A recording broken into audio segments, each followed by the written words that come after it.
How's it going, guys, and welcome to my room. This is Kuro. Today we have another video today to talk about, and this is gonna be something that I actually when this game came out I didn't know anything about it, but I saw a couple of reviews, and the more I saw about it, the more I was like, I really want to play this game. So I know I'm a little bit late for a review for this game, but I figured I can still talk about it. I don't know, maybe get like 10 views out of it or something.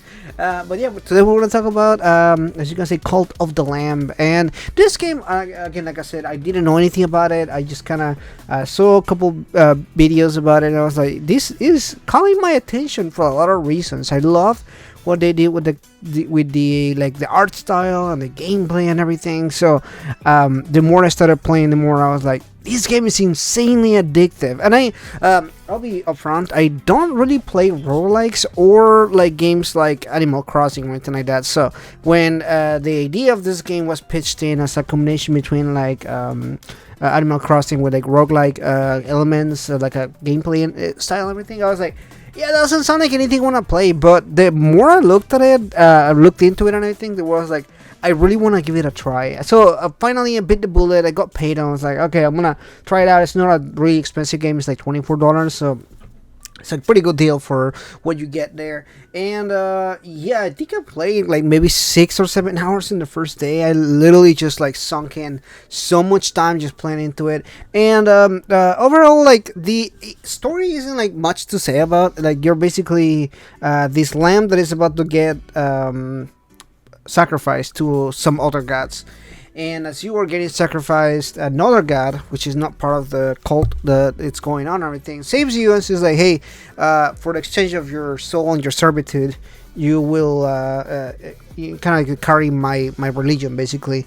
And so that, you get rescued, and now you set out to kill other gods, basically. And the story is very interesting. There's a lot of humor in it, but there's also a lot of things that I see that I'm like, wow, it makes sense within the world. You can basically manage a cult, as rough as it sounds, with a lot of different stuff, and you get different perks. You kind of need that faith from the followers and everything like that to get stronger and hunt these cult members from other cults, from other religions and everything. And it does have a lot of interesting ideas. You can actually manage the cult itself based on what you want to do. Like, there are different. You always get 2 options. Which takes your cult in a specific direction. So you, between all the different combinations and all the different choices that you get, somebody's cult may be running extremely different from somebody else. And there's no like good and bad perks. Like, the perks are typically like, you look at both and you're like, okay, both of them are really good. Sometimes I was like looking at them like, yeah, that is kind of, I mean, because you can sacrifice your own members of the cult to like be stronger. You can do some pretty crazy stuff, as like revive the cult members as well and everything.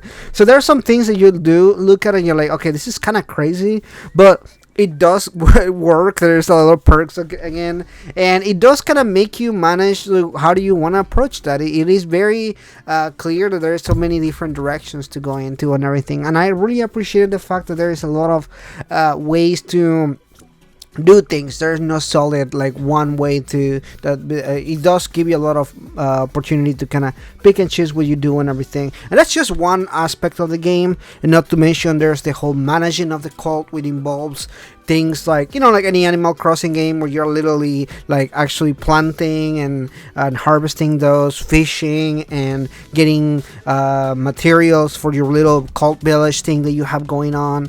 And the followers need food and they need stuff and they shit all the time and you have to pick up their shit and everything. There's so many things that are like very like interesting and funny at the same time. There's also, of course, the roguelike element, which is pretty solid. I like some roguelikes, and this one is actually pretty fun. There's you start at a randomly generated maze, and you get a weapon and some sort of other like attack that you use besides the weapon.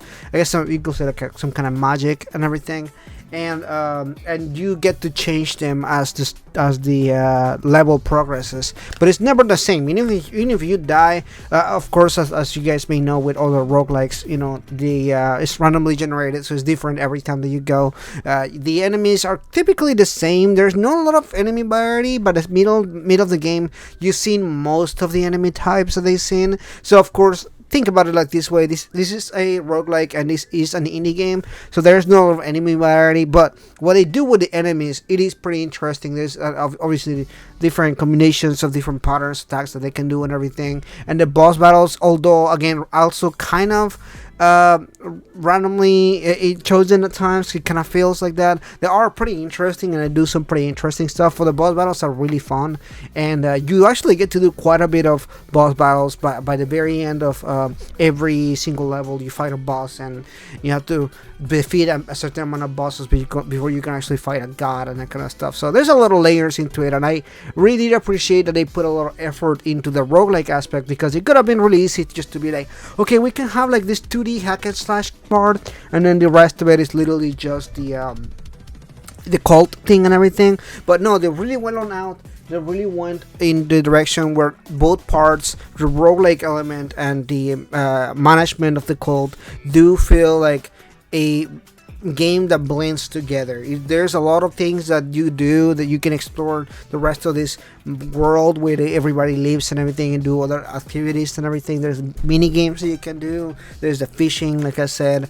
There's other areas that you can explore and everything. So there is a lot of layers to it, and I really do appreciate that. At least it does feel like they put the effort into fleshing out a game that is not just one thing. There's a lot of elements to it, and it does flow very well with the combat. It does flow very well with both elements and everything. So pretty cool stuff, guys. I think this is gonna be one of those games that I saw it, I really loved it. I'm super addicted at it. I'm playing it all the time now. I know I'm still supposed to be finishing Xenoblade Chronicles 3, but this game just kind of grabbed me all of a sudden, and I'm like, oh no, what am I doing? Because I was trying to start this game after Xenoblade Chronicles 3, which I'm pretty close to finishing it, but I'm still extremely addicted to Cult of the Lamb at this time. So I don't know, we'll see. Soul Hackers comes out in a few days, and I don't know if that's a good thing or a bad thing, because I'm being, again, pretty addicted to the game. So we'll see about that. Anyway, thanks so much for watching this, guys. Like and subscribe. Let me know in the comments down below, what is your opinion about Cult of the Lamb, if you've seen it, or if you're seeing the gameplay here. Does it catch your attention? Does it make you want to try it out or anything like that? Anyway, thank you so much for watching this. I'll see you guys in the next one. Bye bye.